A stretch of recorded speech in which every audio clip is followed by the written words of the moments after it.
아이들과 마트에 가는 게 요즘 참 무섭습니다. 아이들이 점점 커가면서요, 사달라는 게 참 많아요. 걔네들하고 데리고 가는 것보다 그냥 저 혼자 쏙 갔다 오는 게 훨씬 경제적으로 아주 참 편하더라고요. 제가 셋째 날 때 젓가락 숟가락 하나 더 넣는 게 뭐 그렇게 됐을까, 뭐 얼마나 먹으면 조그마한 게 얼마나 먹을까 싶지만, 제가 우유 하나를 가지고 집에 사들고 들어가면 뒤돌아서면 없어요. 얼마나 먹는지 몰라요. 감사하기도 하지만 그만큼 무지 먹더라고요. 저도 어렸을 적에 사달라는 게 참 많았어요. 제가 아버지께 기억나는 게 자전거 하나 사달라 달라라고 이렇게 이야기했는데, 아버지께서 늘 이렇게 얘기하셨어요. 기도해라. 제가 그 다음 주에 제가 기도를 했는데 하나님께서 자전거를 안 주시네요. 그러면 또 기도해라 라고 이렇게 한 1년을 그렇게 하시더라고요. 그동안 자전거를 못 타고 있었죠. 어린 마음에 기도하라는 말이 참 저에게는 가슴 아픈 상처이기도 하고 듣기 싫은 말이기도 하나였어요.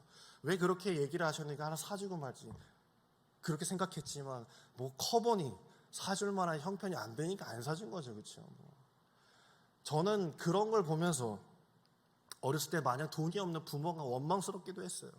뭐 저만 그런 게 아니잖아요. 그렇죠? 어렸을 때 다 그렇죠. 저 스스로는 난 저렇게 살지 않을 거야. 난 우리 아버지처럼 살지 않을 거야. 뭐 돈뿐만이 아니라 뭐 행동 양식이라든지 뭐 삶의 모습을 보면서 난 저렇게 생각하면서 난 저렇게 살지 않을 거야라고 다짐도 한 적이 있어요. 그런데 요즘 드는 생각이 그런 게 있더라고요. 요즘 드는 생각이에요. 아버지처럼만 살아도 참 성공한 거다.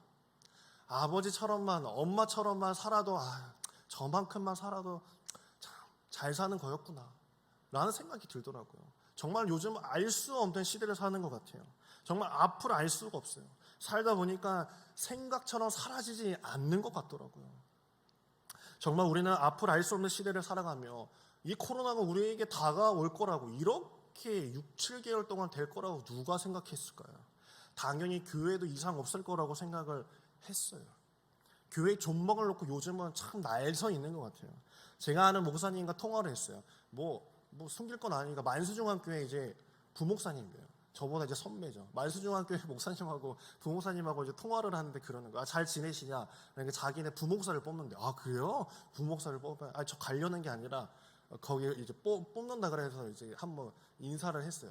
그런데 그분이 그렇게 얘기를 하더라고요.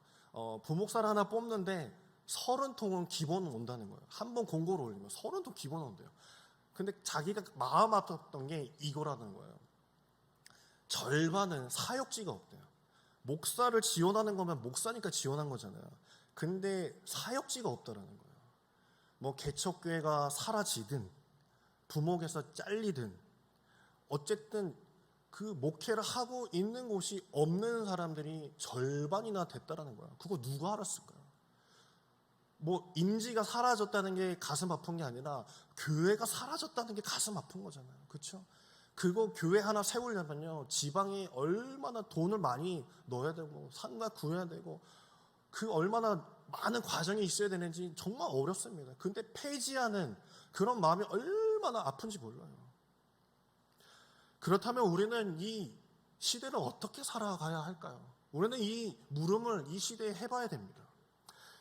역사를 배우는 것은 지난 과오를 범하지 않기 위해서 배우는 것이에요. 성경도 하나님께서 말씀하시고 보이는 바가 있기 때문에 우리가 성경을 읽고 주님의 말씀을 깨닫는 것이죠. 그것을 바라보면서 신앙적으로 과오를 범하지 않기 위하여서 반면 교사해야 하는 것입니다. 우리 이스라엘 역사를 보면요, 아주 골아픈 데가 있어요. 이 이스라엘의 후반부 역사, 이 솔로몬 이후 뭐 다윗, 솔로몬까지는 다 외워요. 그렇죠? 어느 정도는 다 외워. 그런데 이 여로보암, 르호보암이 이제 그 뒤로 가보면은 그 왕이 그 왕인 것 같고, 그거 아주 참 어렵죠. 이 이스라엘에서는 빼놓을 수 없는 나라들이 한 4군데 있습니다. 애굽, 아수르, 바벨론, 그 다음에 또 어딜까요? 페르시아, 바사라고 그러죠. 성경에서 바사라고 합니다. 처음 들으시는 얼굴 같아요. 좀 성경 좀 읽으셔야 돼요. 아시겠죠? 거기 이제 건너뛰지 마시고 읽으셔야 됩니다. 기원전 8세기, 7세기에 이 격변의 시기를 겪습니다. 북이스라엘은 벌써 다 아수르에 넘어갔어요. 포로로 다 끌려갔어요. 그리고 나서 이제 남유다가 이제 근근히 이제 정치질하면서 버티고 살아가고 있을 때 이야기예요. 그 혼돈의 그 시대에 남유다의 요시야라는 왕이 있어요. 이 왕은 이 이스라엘 왕 중에 아주 선한 왕이었어요. 성전을 재단장하고 종교개혁을 한 아주 유명하고 멋진 왕이었어요. 그런데 이 요시야 왕이요, 정치를 좀 했어요. 정치를. 아수르와 이집트 사이에서 아수르를 조금 도와주다가 예레미야 말을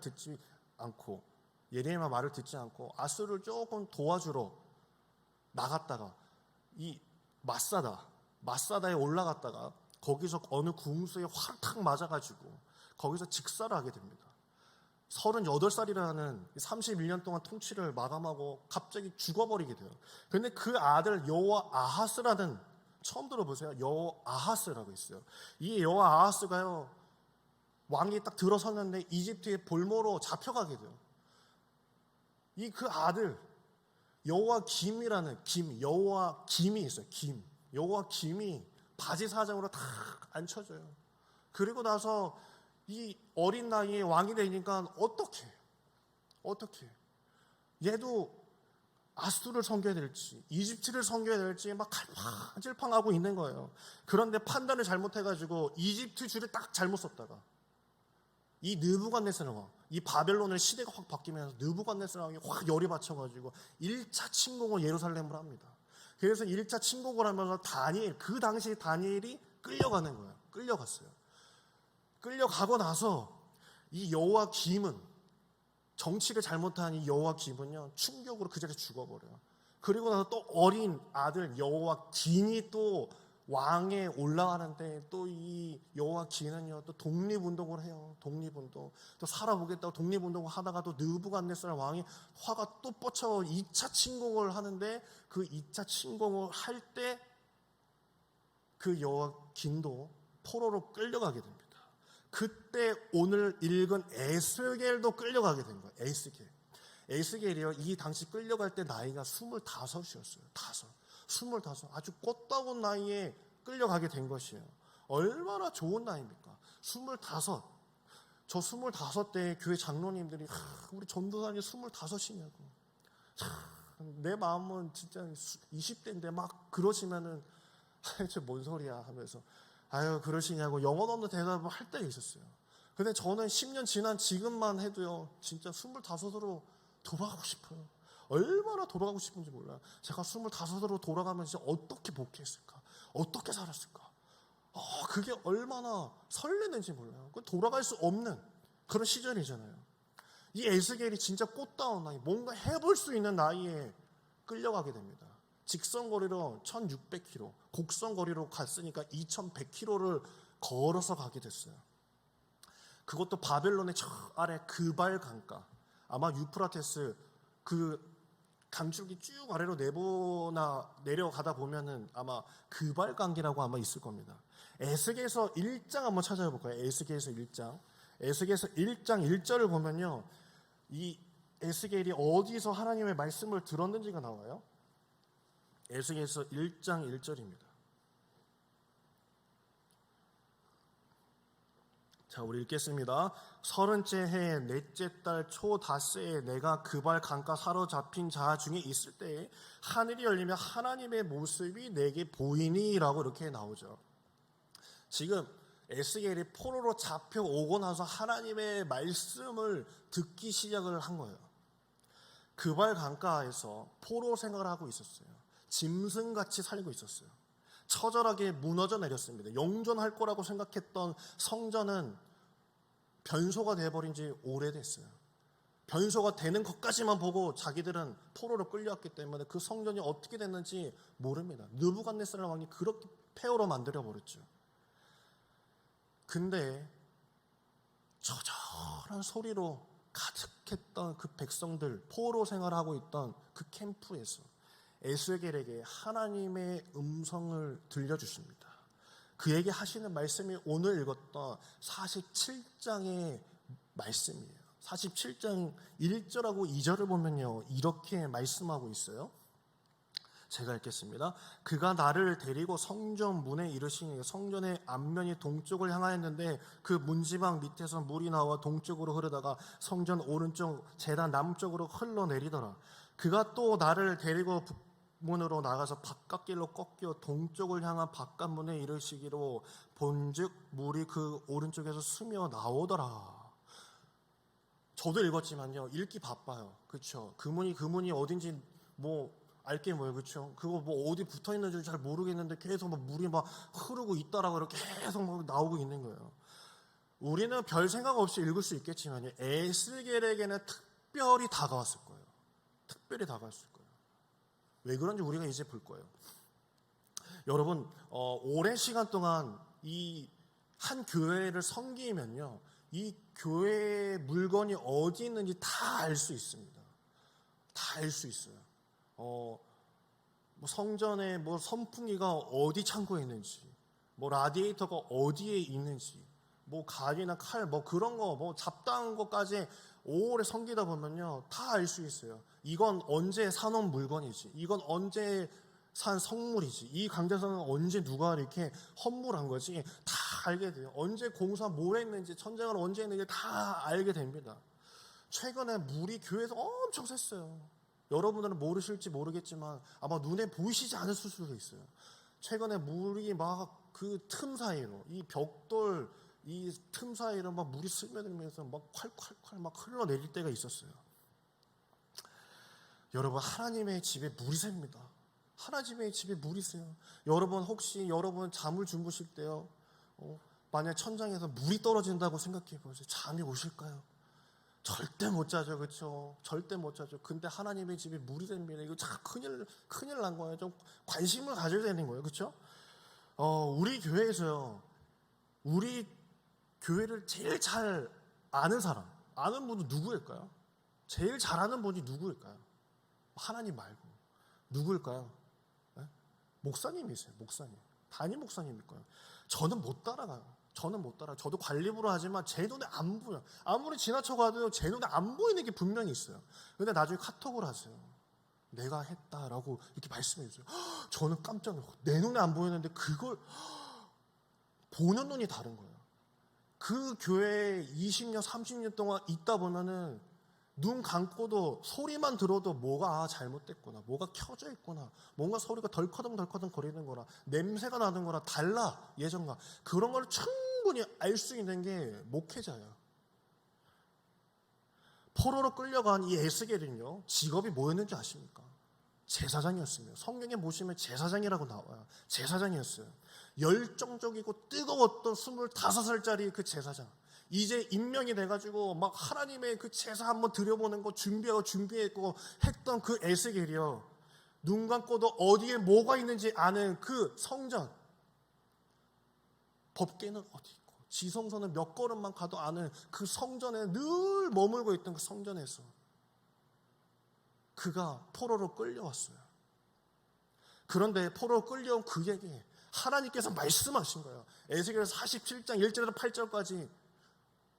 우리는 아무 감흥이 없을 수 있지만요, 그 에스겔에게는 달랐을 거예요. 문제방에 물이 흐르게 하시고 북문으로 나가 바깥길로 꺾어 동쪽으로 향하게 하실 때 우리는 감동이 없지만 에스겔에게는 눈 감고도 훤했던 그 성전의 모습을 떠올리면서, 하나님, 내가 그리던 저 성전, 이제 폐허가 된 그 성전을 하나님께서 보여주시면서 그 성전에서 다시금 깨끗한 모습으로 그 문에서 물이 흐르고 은혜의 강줄기 흘러 넘치는 것을 보았을 때 아마 에스겔에게 그 마음에는요, 손에 닿을 듯 느껴질 듯 그 마음에 녹아내릴 수밖에 없는 그 마음으로 하나님의 음성을 들었을 것이에요. 그 환상을 볼 수밖에 없었을 거예요. 에스겔은 포로로 끌려온 백성들에게 말합니다. 곧 하나님께서 다시 돌아가게 하실 것이라고. 그는 희망의 메시지를 그 포로하고 있는 그 백성들에게 던져요. 아무도 믿지 않았겠죠. 1차 침공, 2차 침공 때 끌려온 그 포로들에게 그 이야기가 들렸을까요?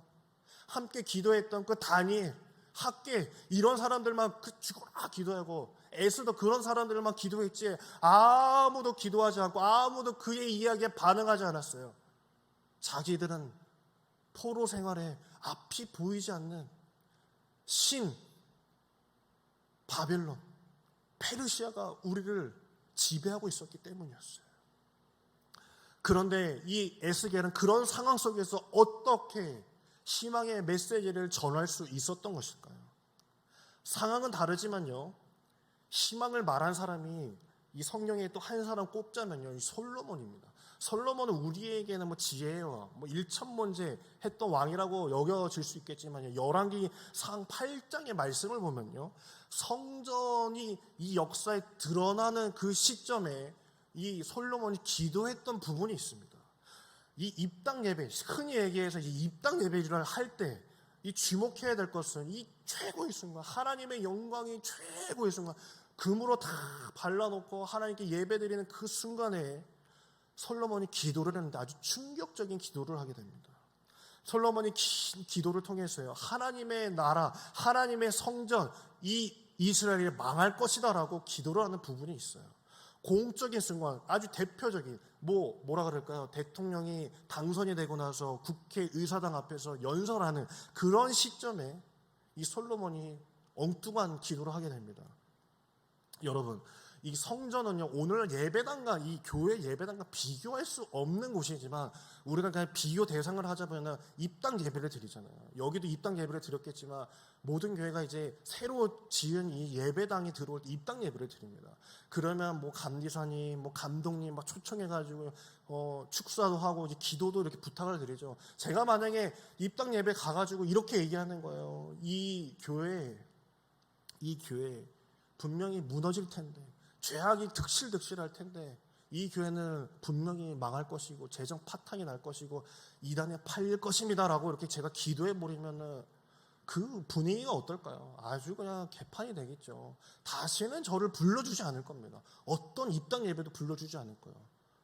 또 결혼식장에서도 축복 기도를 해줘야 되는데 장차 이혼할 것을 생각하며 둘이 살길 원합니다 라고 이렇게 해버리면은 그 식이 제대로 이어질까요? 절대 이어지지 않죠.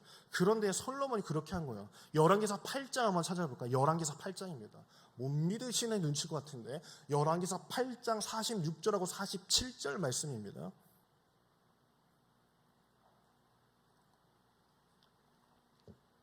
열왕기사 8장 46절하고 47절이에요.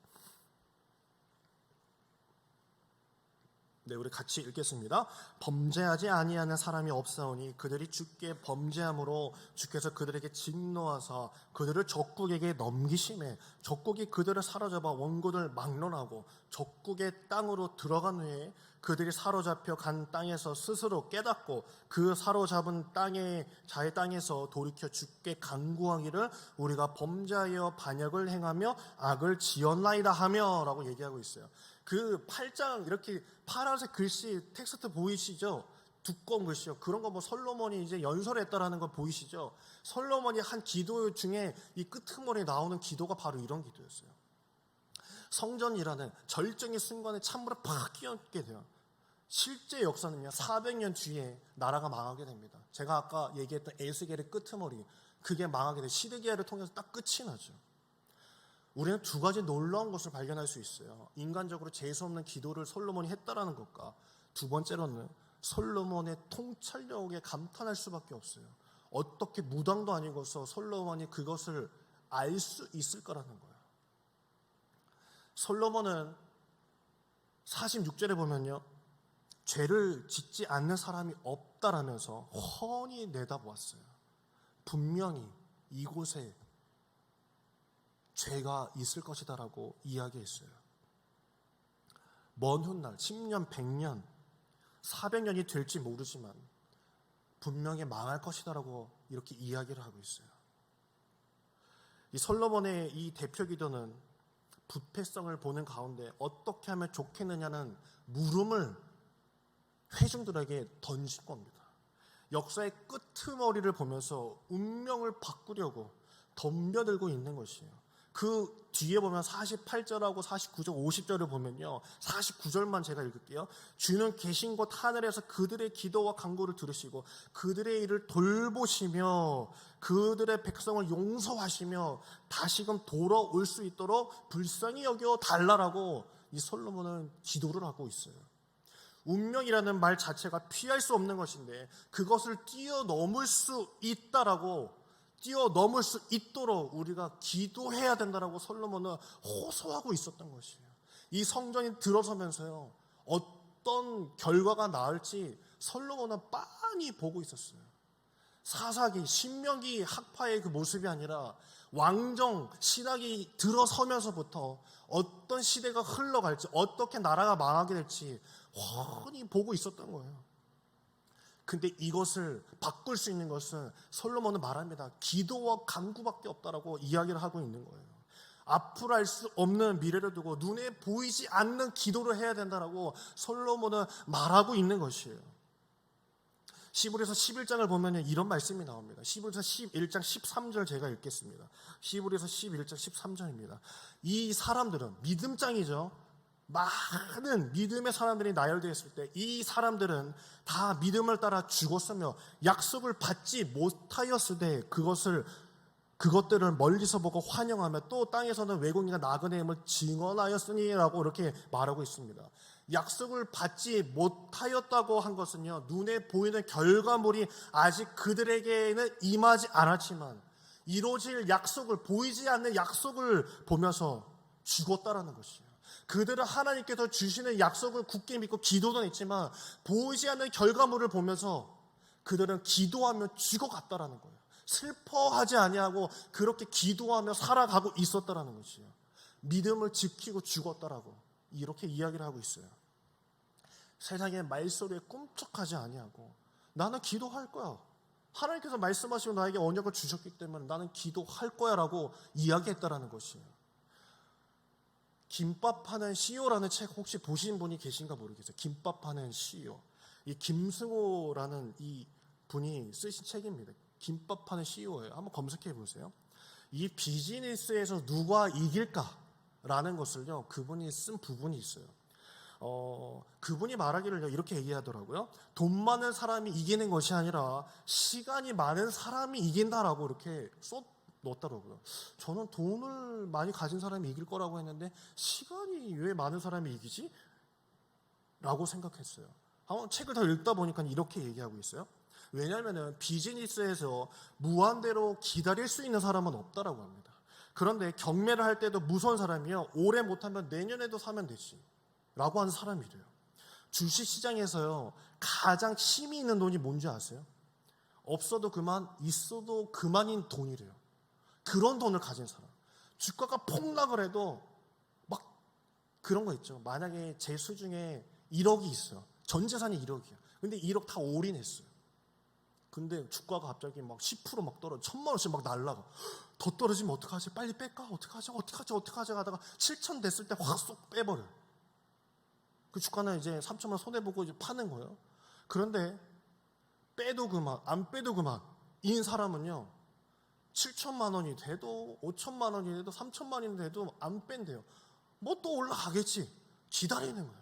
그러다가 1억 2천 뭐 이렇게 올라가면 올라갔네 라고 하는 사람이 진짜 비즈니스에서 승리하는 사람이다라고 이렇게 이야기하는 거예요. 하나만 더 들어볼게요. 여러분, 저는 술자리를 가진 않지만 제 친구들이 이제 술자리를 이제 하게 되면요, 이런 게임을 하더라고요. 여러분 이제 뭐 이게 핸드폰 제가 안 가져왔지만 이제 핸드폰이라고 해요. 그러면은 술 마시는 이 친구들은요, 핸드폰을 다 꺼내놔.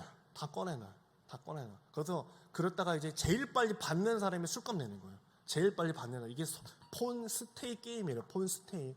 이게 핸드폰에 머물게 하는 게임이라는 거예요. 이게 어떻게 하는 거냐면요, 생각해 보세요. 만약에 약자 입장, 을 입장, 종옥원 입장, 일을 많이 해야 되고 뭔가 누가 나를 시켜 먹어야 되는 그런 위치에 놓여져 있는 사람은요, 뭐 예를 들어서 학교 통지 전화를 받아야 하는 사람은 그 전화를 무조건 받아야 되는 거예요. 그렇죠? 무조건 받아야 돼요. 그렇죠? 무조건 받아야 돼요. 그리고 아내들이 술 마시는 자리에서 술 얘기해서 좀 그렇지만 뭐 그 모임 자리에서 나는 아내가 무섭지 않아 라고 하는 사람들은요, 끝까지 받지 않습니다. 수부통이 와도 받지 않아요. 근데 아내가 무서운 사람은요, 전화가 한 번만 누렸다면 가슴을 졸입니다. 가슴을 졸이는 거예요. 가슴을 졸여요. 근데 사장님들도 마찬가지죠. 사장님은 전화를 받지 않아도 돼요. 내가 사장인데 내가 왜 받아? 라고 할 수 있는 거죠. 자, 이게 무슨 얘기일까요? 내 마음에 힘이 있는 사람, 내 시간에 힘이 있는 사람, 그런 사람들은요, 조급해하지 않고 흔들리지 않는다라는 것이에요. 그 김승호 씨가 말한 것처럼요, 영적 싸움도요 똑같습니다. 히브리서 11장에 나오는 그런 사람들도요, 세상적으로 볼 때 대단한 사람들일까요? 그렇지 않았을 거예요. 하지만 그 사람들이요, 성령에서 대단하다라고 말할 수 있다는 것은요, 이 사람들은 답답할 게 없는 사람들이었어요. 그것은 하나님을 믿고 있었기 때문에, 나는 내 결과물이 나에게 보이지 않더라도 내가 하나님을 믿고 내가 기도하는 사람들이기 때문에 나는 흔들리지 아니하고 기도를 먼저 빼지 않고 끝까지 기도할 수 있는 힘을 가지고 있다라는 것이에요.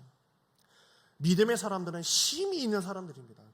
그냥 재료 그런 것이 아니라 진짜 내가 머물면서 어떤 상황이 오더라도 내가 끝까지 기도할 수 있는 힘을 가진 자, 그 사람들이 믿음장에 놓여진 사람들이라는 것이에요.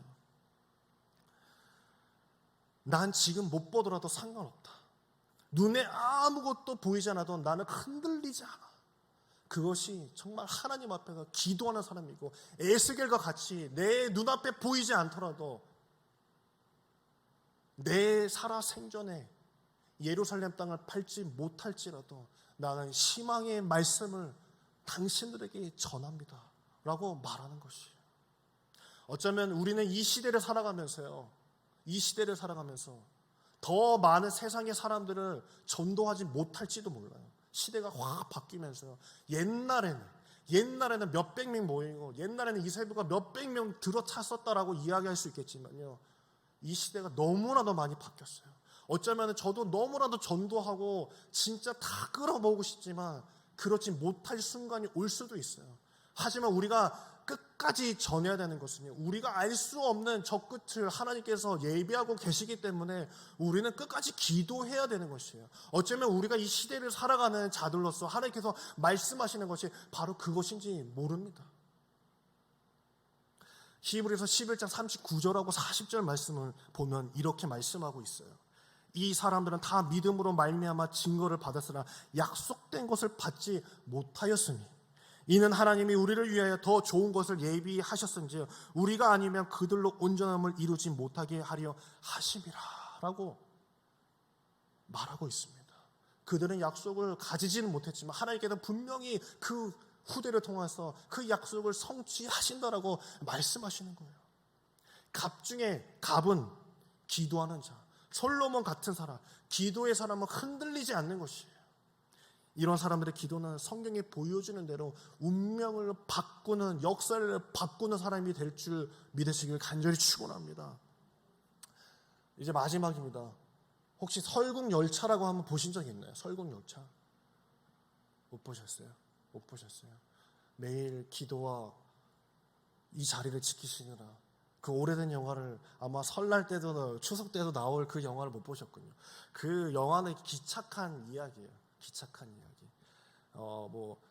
빙하기가 와가지고 그 지구의 이제 철로를 따라서 그 기차만 계속 빙빙빙 돌고 있어요. 그게 설정입니다. 첫째 칸에서 만 10칸까지 10번째 칸이 있으면은 그 칸마다 그 계급이 형성이 돼서 첫 번째는 통치자가 있고 그 두 번째 귀족 이런 식으로 쭉 해서 10번째 칸이라는 그 상징되는 그 칸은 하층민들 이렇게 빼곡하게 붙어서 살고 있어요. 거기에 이제 송강호 씨라는 이제 배우가 거기서 이제 주인공이죠. 그런데 거기서 이런 이야기를 해요. 이 열차를 타보셨지만 옆에 문을 열고 이제 옆칸으로 가야 되는 거잖아요. 앞칸으로 가는 거는 문을 열어야 되잖아요. 근데 거기서 그렇게 얘기해요. 이게 오랫동안 닫혀 있어서 사람들이 벽이라고 생각하지만 저건 문이다라고 이렇게 이야기를 하는 부분이 나옵니다. 2014년도에 청룡영화제 때 봉준호 감독, 그 영화를 만든 그 봉준호 감독이 상을 막 받으면서요, 이런 이야기를 시상식 때 했어요. 제가 설국열차에서 가장 좋아하는 장면은 송강호 씨가 옆을 가르치면서 제가 했던 이것은 벽이 아니라 문입니다 라고 말하는 대목입니다 라고 얘기하면서 여러분들도 내년 한 해 벽인지 알고 있었던 그 여러분의 그 문을 꼭 찾아서 여시기를 간절히 바래요. 라는 게 이 봉준의 감독의 이 시상식의 이제 연설이었었어요. 어쩌면 우리에게도요, 늘 벽이라고 여겨지는 것들이 분명히 있습니다. 희망이 없는 부분들이 있어요. 가정에서도, 사업장에서도, 어쩌면은 저한테도 마찬가지고 각 가정에서 분명히 있을 수 있어요. 하지만 그것은 벽이 아니라 문이다라는 사실을 기억하시는 여러분에게 간절히 축원합니다. 예수님께서도요, 요한복음 17장 12절에 이런 말씀을 하셨어요. 내가 그들과 함께 있을 때 내가 주신 아버지의 이름으로 그들을 보존하고 지키었나이다. 그 중에 하나도 멸망하지 않고 다만 멸망의 자식뿐이오니 이는 성령으로 응하게 함이니이다. 내가 너에게 말한 건 내가 너의 후대 언제까지 될지 모르지만 그걸 내가 다 지키겠다. 너에게 응하게 하겠다라고 하나님께서는 말씀하셨어요. 우리에게는 분명히 벽이 아니라 문이 존재하고 있어요. 하나님께서 열어주실 때 그것이 문이 되는 줄 아시는 여러분에게 간절히 축원합니다. 오늘 이 시간 우리가 기도할 때도요, 희망이 사라진 이 시대에도 믿음의 힘이 있는, 기도의 힘이 있는 여러분들이 되셨어. 기도하는 여러분에게 간절히 축원합니다. 뺄까? 아니야, 더 기다릴까? 뺄까? 기다릴까? 기도할까? 아니야, 기도하지 말고 세상에 나가서 사람들을 더 찾아볼까? 라는 것이 아니라 정말 이 자리에서 기도하는 여러분에게 간절히 축원합니다.